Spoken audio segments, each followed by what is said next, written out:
Smart syllabus के मुताबिक हम इसके न्यूमेरिकल करने लगे हैं चैप्टर नंबर 15 के।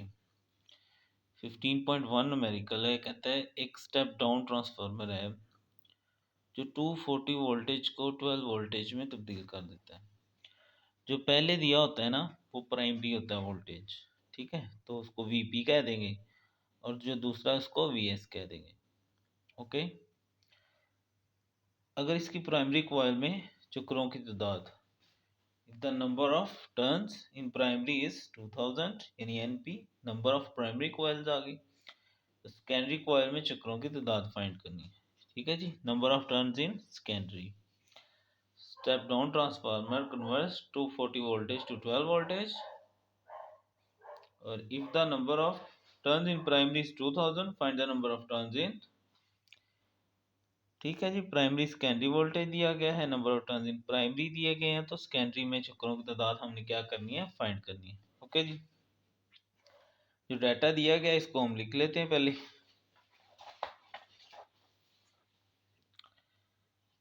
उर्दू वाले उर्दू में लिखेंगे और इंग्लिश वाले इंग्लिश में लिखेंगे, ठीक है।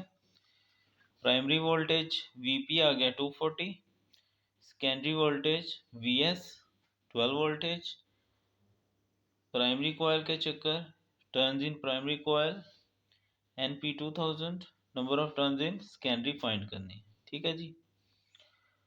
तो ट्रांसफार्मर इक्वेशन हमारे पास होती है NS over NP equal to VS over VP। जो डाटा हमें दिया गया है, तीन वैल्यूज़ दी गई हैं, चौथी हमने फाइंड करनी है। तो इस इक्वेशन के अंदर हमने चूँकि NS फाइंड करना है तो रीअरेंज करेंगे, NP दूसरी तरफ जाकर मल्टीप्लाई हो जाएगा। NP की वैल्यू हमें दी गई है 2000, VS 12 वोल्टेज है और VP 240 है। सिंपल हम इसको ऐसे भी कटिंग कर सकते हैं, 0 0 से काट दें, 12 2 24 और 2 1 300 आ जाएगा। या कैलकुलेटर से 2000 मल्टीप्लाई 12 करें और डिवाइडेड बाय 240 कर दें।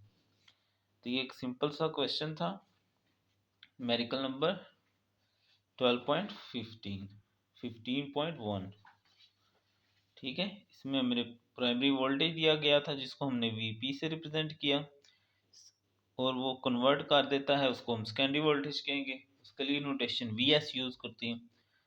टर्न्स इन प्राइमरी उसको हम एनपी लिखते हैं और सेकेंडरी के टर्न्स को हम एनएस लिखते हैं, ठीक है जी। इस तरह ट्रांसफार्मर इक्वेशन में आ गई और फिर इसके अंदर हमने रीअरेंज करके वैल्यूज दर्ज कर दी। ओके जी, अब हम करते हैं जी न्यूमेरिकल नंबर 2। कहता है एक स्टेप अप ट्रांसफार्मर में चक्रों की तादाद यानी number of turns in step up transformer 1:100 है। अगर प्राइमरी में जो वोल्टेज है ना वो 20 है, find the voltage in secondary, yes, ठीक है। अब जब स्टेप अप ट्रांसफार्मर है वहाँ हमने एक चीज़ याद रखनी है, सेकेंडरी जो स्टेप अप ट्रांसफार्मर होता है उसमें जो नंबर ऑफ टर्न्स होती हैं ना सेकेंडरी में वो ज़्यादा होती हैं। जब स्टेप अप ट्रांसफार्मर होता है तो NP की वैल्यू ज़्यादा होती है क्योंकि उसने हमें टर्न्स दिए हैं 1:100। तो जो इसमें ज़्यादा है ना वो NS होगा क्योंकि ये स्टेप अप ट्रांसफार्मर है। तो ये चीज़ इसमें याद रखने वाली है कि जब स्टेप अप ट्रांसफार्मर होगा तो जो ज़्यादा वैल्यू होगी वो सेकेंडरी की होगी, तो दूसरी फिर NP की हो जाएगी। प्राइमरी वोल्टेज को VP कहेंगे, सेकेंडरी वोल्टेज हमने फाइंड करना है। सिमिलरली वही इक्वेशन हम यूज़ करेंगे जो हमने पहले में यूज़ करी है, यानी न्यूमेरिकल नंबर 1 में NS over NP equal to VS over VP। तीन वैल्यूज़ हमें दी गई हैं, चौथी हम आसानी से फाइंड कर सकते हैं। NS 100 है, NP 1 है, VP 20 है। क्रॉस मल्टीप्लाई करेंगे, 20 इधर डिवाइड हो रहा है दूसरी तरफ जाएगा तो मल्टीप्लाई हो जाएगा।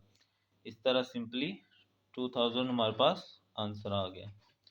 ओके जी, इस सवाल की खास बात क्या थी कि इसमें इसने हमें स्टार्ट में कहा कि ये स्टेप अप ट्रांसफार्मर है।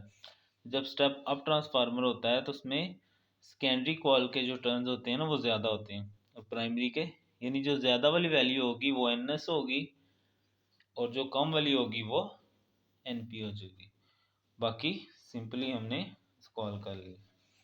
उसके बाद नंबर 3 न्यूमेरिकल है, कहता है एक स्टेप डाउन ट्रांसफार्मर है, उसमें चक्रों की निस्बत 100:1 है। अब उसमें अप कहा था, इसमें डाउन का है। डाउन में अब उल्टा करेंगे, यानी कि जो ज़्यादा वैल्यू होगी ना टर्न्स की, अब वो प्राइमरी के लिए होगी। ठीक है, प्राइमरी वोल्टेज इतना है, एक तो प्राइमरी में करंट भी दिया गया है, सेकेंडरी में सिर्फ करंट फाइंड कर दें। ठीक है जी, तो हम डाटा लिख लेते हैं पहले। न्यूमेरिकल नंबर है 3। रेशोस ने हमें दी हुई है सवाल के अंदर, ये देखें ना। अब चूंकि स्टेप डाउन है तो जो ज़्यादा वाली वैल्यू है वो एन पी हो जाएगी। ठीक है, तो एन पी 100 आ गया और एन एस 1 आ गया। वी पी उसने दिया हुआ है तो हमने, और प्राइमरी में करंट दिया हुआ है 1 मिली एम्पेयर। जो मिली होता है वो 10⁻³ होता है। अगर ट्रांसफार्मर आइडियल हो, चूंकि हम इस सिचुएशन में आइडियली हम फर्ज कर रहे हैं, तो जितना प्राइमरी में करंट होता है उतना ही सेकेंडरी में होता है। ओके, तो P बराबर होता है IV के। P बराबर होता है IV। प्राइमरी के लिए नीचे PP लगा देंगे, सेकेंडरी के लिए SS लगा देंगे। अब IP की वैल्यू भी दी हुई है, VP की वैल्यू भी दी हुई है। ठीक है ना, ये देखें। अब यहाँ पर VS की वैल्यू हमें नहीं दी हुई, उसके लिए हम ट्रांसफार्मर की इक्वेशन यूज करेंगे, NS/NP equal to VS over VP। तो NS 1 है, NP 100 है और VP 170 है। 170 क्रॉस मल्टीप्लाई किया तो 170 तो उस तरफ चला जाएगा, दोनों को डिवाइड करेंगे तो VS की वैल्यू आ गई 1.7। इसको हमने यहाँ रख दिया और फिर ये 100 को 1 से मल्टीप्लाई किया, ये वैसे ही आ गई, ये इधर आकर डिवाइड हो जाएगी। 100 को इससे डिवाइड किया तो 58.8। अब ये 10⁻³ है, अगर हम इसको यानी ये साइंटिफिक नोटेशन में ना, तो इसको हम यूजुअल नोटेशन या आम तरकीब में जब लिखेंगे ना, तो 10⁻³ है, 0.3 से उधर मूव करेगा, 1 2 और एक 0 लगा लेंगे। ठीक है, और अगर इस वैल्यू को हम राउंड करें तो ये चूंकि 4 से बड़ी है तो यहाँ 1 आ जाएगा। यही हमारा आंसर है बुक वाला। ठीक है जी, तो 15.3 न्यूमेरिकल था। इसमें क्या खास बात थी, इसमें ये खास बात थी कि जैसे उसने क्वेश्चन नंबर 2 में हमें स्टेप अप कहा था, तो हमने जो रेशियो दी थी ना टर्न्स की, जो ज़्यादा वाली वैल्यू है ना उसको हमने NS लिया था। अब स्टेप डाउन है ना जब, तो प्राइमरी में ज़्यादा लेने हैं, बस ये फर्क था। और उसके बाद हमने आइडियल ट्रांसफार्मर इसमें इंट्रोड्यूस करवाया, जिसके लिए प्राइमरी में पावर बराबर होती है सेकेंडरी की पावर के, और P बराबर होता है IV। दोनों में IV। प्राइमरी के लिए नीचे PP लग गया और सेकेंडरी के लिए SS लग गया। वैल्यूज दी गई थी हमें। ठीक है, 1 मिली एम्पेयर था, मिली 10⁻³ होता है। VP भी दिया गया था, IS मालूम करना था, VS हमने इस इक्वेशन से फाइंड किया, यहाँ दर्ज कर दिया। स्मार्ट सिलेबस के मुताबिक अब जो चौथा न्यूमेरिकल है, 5वां नहीं है सिलेबस में। ठीक है, चौथा क्या है, कहता है एक ट्रांसफार्मर है 240 को 12 में करता है, सेम डाटा भाई पहले की तरह, तो ये VP हो जाएगा और ये VS हो जाएगा। प्राइमरी में चक्कर यानी NP, प्राइमरी कॉइल के टर्न्स जो हैं उसको NP कहा जाता है, वो 4000 है। तो सेकेंडरी में चक्कर फाइंड करो, ये एक सवाल हो गया। उसके बाद ट्रांसफार्मर 100% एफिशिएंट है, तो सेकेंडरी में, तो प्राइमरी में करंट मालूम करो, जबकि सेकेंडरी में 0.4 एम्पियर है। इस सवाल के दो पार्ट्स हैं। ठीक है, एक तो हमें डाटा दिया गया है, प्राइमरी के वोल्टेज दिया गया है 240 और सेकेंडरी का वोल्टेज है 12। प्राइमरी के टर्न 4000, सेकेंडरी के निकालने। पहला सवाल पहले की तरह ही है, NS/NP equal to VS/VP। NS find करना है, NP को तो जाकर मल्टीप्लाई हो जाएगा। तीनों की वैल्यूज हमें दी गई हैं। ठीक है, ये हम दर्ज करेंगे इसके अंदर। भाई डाटा को आप जैसे मैंने पहले सवाल में लिखा था वैसे भी लिख सकते हैं प्रेजेंटेशन के लिए।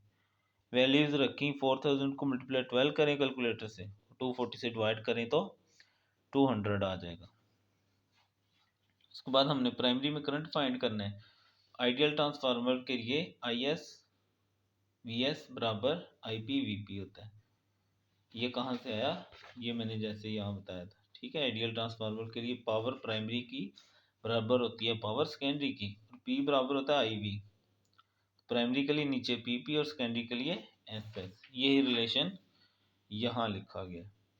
तो IS हमें दिया गया है 0.4 एम्पेयर, VS वो हमें वैसे दिया गया है 12, IVP वो भी दिया गया है ये 240। इधर आकर इन दोनों को मल्टीप्लाई किया तो 4.8 आया, 240 इधर आकर डिवाइड हो जाएगा। इन दोनों को डिवाइड किया तो 0.02 हमारा प्राइमरी का करंट आ गया जी। ठीक है जी।